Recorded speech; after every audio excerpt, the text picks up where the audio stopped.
인사드립니다. 안녕하세요, 여러분. 안녕하세요.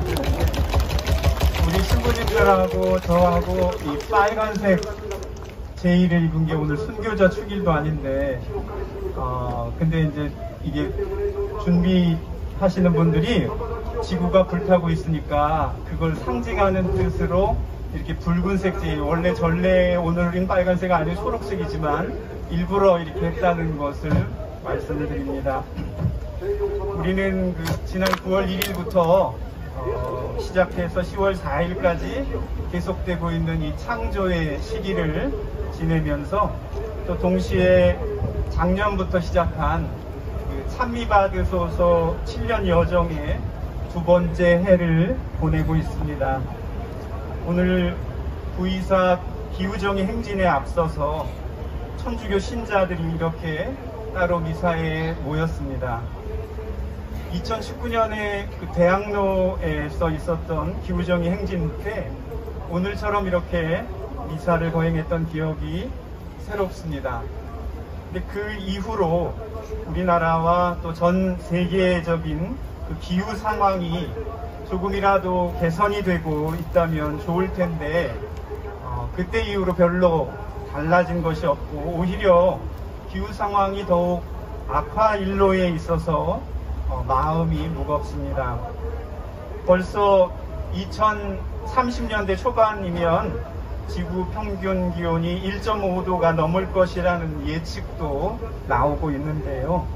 실제로 우리나라에서도 기후위기의 징후들을 피부로 실감하고 있습니다. 지난번 8월 초에 폭우가 쏟아졌을 때 반지하에서 희생되신 세 분의 가족들의 가슴 아픈 소식을 그냥 단순히 그런 일이 아니라 바로 이것이 기후위기와 이렇게 연결되어 있음을 우리는 알 수 있었죠. 파키스탄에서도 홍수가 나가지고 3분의 1이, 국토의 3분의 1이 다 잠겼대잖아요. 희생자가 1,500명이 넘고. 근데 그 나라는 온실가스 배출을 전 세계적으로는 1%도 뭘 기여한 바가 없다는데 0.몇 %밖에 안 된다는데 희생은 아주 직격탄을 맞은 셈이 돼버렸습니다. 하지만 이런 현실에 대해서 우리의 대응은 너무나 느리고 또 동떨어져 있습니다.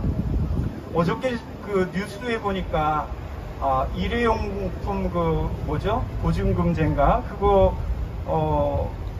세종시하고 제주도만 하겠다고 300원 내서 사실은 그걸 쓰지 말자는 쪽으로 유도하려는데 목적이 본질적으로 있는 건데 어쨌든 그거를 전국에 매장이 100개 이상 되는 프랜차이즈 점포에만 또 해당된다고 하니 그렇게 해가지고 언제 이 문제를 좀 핵심에라도 다가갈 수 있을까 하는 안타까운 심정입니다.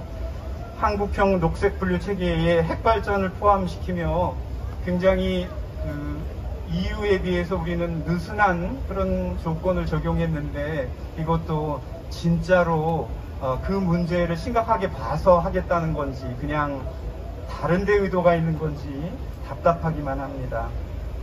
또 우리가 탄소 중립을 위해서 탄소 중립 기본법이라는 게 있잖아요. 그거 시행령을 통해 가지고 우리나라도 2030년까지 2018년 기준으로 온실가스를 한 40% 감축하겠다고 이렇게 법령으로 선언은 해놨어요. 근데 그것이 나라 전체 차원에서 이루어지려면 결과적으로 국민 한 사람 한 사람들이 자기가 쓰는 탄소 배출을, 자기가 만든 탄소 배출을 거기에 준해서 우리도 줄여야 나라 전체의 배출량이 줄어들 거 아니에요. 그러니까 그러면 어쨌든 정부의 그런 것을 요청도 당연히, 물론 그 기준도 40%라는 기준도 국제 기준에서는 한참 모자라는 것이기 때문에 더 많이 노력해야 되지만 그걸 위해서 우리도 각자의 어떤 40%는 어떻게 감축할 수 있을까? 내가 사용하고 있는 여러 가지 에너지라든가 이런 것들을 어떻게 하면 탄소 배출 줄이는데 나도 기여할 수 있을까 생각하지 않을 수 없습니다. 근데 그런 걸 생각할 때 우리 각자의 대응뿐만 아니라 공동체 전체의 대응도 너무나 느려 터진 거죠. 그래서 좀 안타까움이 큽니다. 형제자매 여러분, 오늘의 기후정의 행진은 그리스도교 신자들에게 특별한 의미가 있습니다. 왜냐하면 이 행진의 동참이 곧 신앙적 응답이기도 하기 때문입니다. 기후위기는 세상을 창조하신 창조주 하느님께서 만드신 창조의 질서를 인간이 망가뜨려서 초래된 위기입니다. 그 잘못에 대한 책임에 있어서 우리 누구 하나도 예외는 아니죠. 자유롭지 못합니다. 기후위기 때문에 지구 생태계가 파괴되고 많은 생명이 죽어가고 인간의 생존도 위협받고 있습니다. 하지만 동시에 기후위기는 창조주 하느님께 인간이 자행한 폭력의 결과이기도 합니다. 그렇기 때문에 우리가 오늘 여기에 나온 것은 하느님을 창조주로 고백하면서도 창조를 파괴하고 하느님께 폭력을 행사한 우리의 과오와 또 무관심에 대한 참회를 뜻하기도 합니다. 그런 점에서 오늘의 행진이 그리스도 교회의 행사는 아니지만 우리 신자들에게는 이 행진의 동참이 신앙적 응답이기도 하다고 말씀드리는 것입니다. 형제자매 여러분, 기후위기를 해결하고 기후정의를 실현하기 위한 제도적이고 정책적인 대책, 기업이나 또 정부가 어떤 특별히 더 힘쓸 사항이겠죠. 그런 대책에 대한 요구들은 다 잘 알고 계시겠지만 또 이 미사가 끝난 후에 이 행사에 마련된 여러 연설들을 통해서도 많이 들으실 수 있을 겁니다. 그래서 저는 오늘 기후위기 시대를 살고 있는 신앙인의 역할 내지는 자세에 대해서만 짧게 나누고 싶습니다. 첫째로 우리가 생태 영성 또는 창조 영성으로 거듭나도록 더 많이 노력해야 하겠다는 것입니다. 영성이라는 말을 많이 듣습니다. 무슨 성직자의 영성, 수도자의 영성, 평신도 영성 그렇게 얘기하고 프란치스칸 영성, 깔멜 영성, 베네딕토의 영성 등등 그렇게도 얘기하고 어쨌든 다양한 영성은 하느님의 모습을 일부이지만 다양한 방식으로 드러내줍니다. 영성이란 한 분이신 하느님을 드러내는 다양한 길이고 또 방식입니다. 그런 점에서 창조 영성, 생태 영성은 온 세상, 온 자연 속에서 창조주 하느님의 현존을 찾도록 그분을 만나고 그분의 숨결을 느낄 수 있도록 우리를 초대합니다.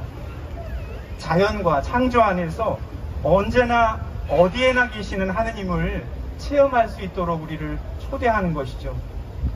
오늘 우리가 들은 그 코엘렛 독서 말씀에 창조주를 기억하라, 창조주를 기억하라 이런 구절이 3번이나 나와요.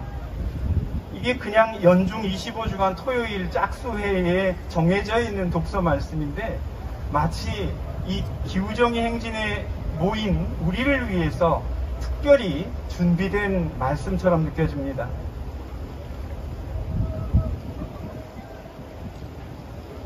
기후재난의 시대에 창조주를 기억하라는 말씀이 더욱 깊이 마음에 와 닿습니다. 우리의 생태적 감수성, 창조의 영성을 더욱 증진시켜서 우리가 무슨 일을 하든 매사에 생태적 기준에 의해서 생각하고 또 어떤 것을 결정하고 실천에 옮길 수 있어야 하겠습니다. 두 번째로 말씀드리고 싶은 것은 이달 9월이 순교자성월인데요. 박해시대에 우리 선조들이 살았던 그 신앙을 기후위기라는 관점에서 다시 살펴볼 필요가 있습니다. 선조들은 죽음을 무릅쓰고 정말 죽기를 각오하고 열심히 기도 생활했죠. 신앙에 공을 들였습니다. 그래서 그 신공이란 말을 썼죠. 묵주신공, 성노신공 등등. 그래서 그 신앙에 아주 공을 많이 들였는데 그런 그 기도로서 신공 바친 것을 우리 선조들은 생활로도 옮겼습니다. 그러니까 기도만 하고 교리 공부만 하고 성경만 읽고 끝난 게 아니라 그 느낀 바, 기도한 바를 실제로 실천했는데 어떻게 실천했냐면 그 박해 시대에도 어려운 이웃과 자기 가진 양식량을 나누고 유복을 나누고 재산을 나누고 관심을 나누고 사랑을 나눴던 것이죠. 그러니까 그분들은 기도 신공만 한 게 아니라 생활 신공도 열심히 바쳤어요. 근데 그때 당시에는 기후위기, 자연 파괴 이런 문제가 없었기 때문에 자연까지 사랑을 일부러 하지 않아도 그냥 다 별 문제가 없었던 것이죠. 근데 오늘날 우리가 살고 있는 이 시대는 기후위기 시대라고 말하잖아요. 그러니까 우리 교황님께서도 찬미받으소서 회칙에서 무슨 하느님 사랑 따로, 인간 사랑 따로, 자연 사랑 따로, 그 따로따로가 아니다. 결국은 다 연결돼 있어서 하나 잘못하면 딴 것도 못한다. 그러니 같이 해야 한다. 그런 말씀 하셨는데요. 인간이 살기 위해서라도 지구를 돌보지 않을 수 없게 된 것입니다. 그래서 순교자들이 살았던 걸 생각해 본다면 그분들이 그렇게 기도한 바대로 열심히 생활신공을 바쳤다면 오늘날 이 시대에는 그들이 이웃에게 사랑을 전해내라고 그렇게 애썼는데 지금 우리의 이웃은 이제 사람만이 아니라 다른 피조물 망가져가고 있는 지구 생명 공동체거든요. 그러니까 그들을 이 시대에 우리들은 순교 정신으로 돌봐야 될 거 아니냐. 그런 의미에서 우리들에게도 순교자들이 했던 것과 같은 그런 생활 신봉이 필요하다는 말씀을 드리고 싶습니다. 순교자들처럼 죽을 각오로 죽기를 각오하고 동참하자는 말씀을 드리고 싶습니다. 프란치스코 교황님께서 모든 형제들 회칙을 내시면서 형제애를 강조하셨죠. 자연의 모든 피조물에 대한 형제애의 실천을 다시 한번 생각하게 됩니다. 끝으로 우리나라에서 처음 환경운동 우리 교회 안에서 시작하던 90년대 초반에 기억나실지 모르겠지만 그때 엄청 열심히 아나바다 운동했어요. 아껴 쓰고 나눠 쓰고 바꿔 쓰고 다시 쓰자. 근데 지금은 이게 별로 인기가 없는 것 같아요. 인천교구에서 새로 이 운동 하자는 그 얘기를 제가 신문에서 봤는데 지금은 싸다고 쉽게 사서 한 번 쓰고 버리고 다시 또 사는 그런 문화에 우리가 길들여져 있기 때문에 뭘 또 다시 쓰고 아껴 쓰고 바꿔 쓰고 그래. 그거 쪼잔하잖아. 아니면 공상 떨지 말고 그냥 새로 사. 이런 이제. 근데 우리나라가 헌옷 수출국 세계 5위라고 하더라고요. 입고 그냥 기부함에 넣은 옷들이 다른 나라 가서 쓰레기로 된다고. 그런데 결국은 이 시대에 그 아나바다 정신으로 우리 모두가 다시 돌아가야 한다는 것이죠. 아나바다 운동 정신은 단순 소박한 삶, 절제와 가난의 실천입니다. 근데 물론 이것은 이 현대적인 시대 흐름을 거스르는 것이에요. 다들 풍요롭게 잘 살고 더 많이 갖고 삐까뻔쩍하게 살자고 하고 있는데 천주교 신자들이 모여서 가난하고 소박하고 절제하면서 쓴 거 또 쓰고 쪼개 쓰고 이건 시대의 흐름에 사실은 좀 맞지는 않습니다. 하지만 이런 내면의 개조 없이는 우리가 국가와 국제사회가 제도적으로 규제라든가 법이라든가 이런 것들을 아무리 강화한다 해도 그것으로서는 위기를 해결할 수 없습니다. 오늘 이슈에도 자본주의 체제가 문제다, 경제 체제가 문제다. 그래서 아마 좀 무슨 사회주의적인 이런 거를 우리가 다시 돌아가야 된다. 이런 아마 부스도 있는 것 같던데요. 오늘 차려진 거에. 사실은 자본주의나 사회주의나 물질 중심이긴 똑같아요. 예.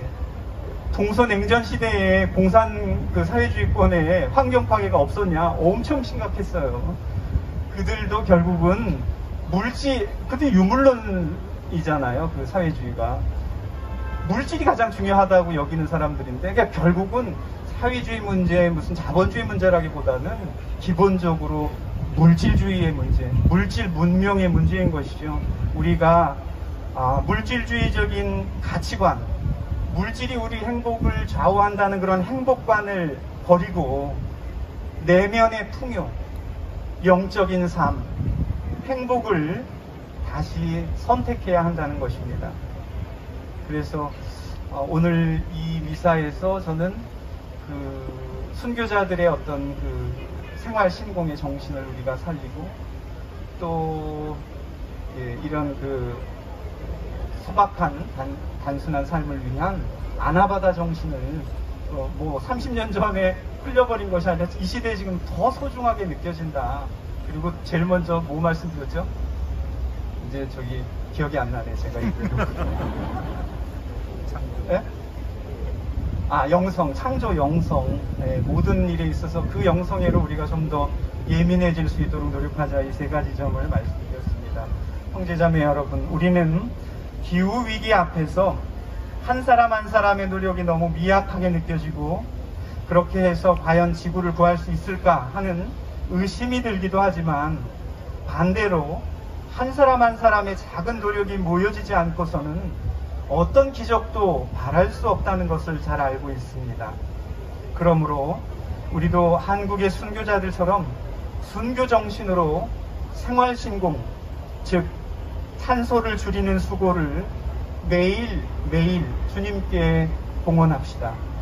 그리고 그 일에 우리가 지치지 않고 매진할 수 있도록 이 미사에서 주님의 은총을 간청합시다.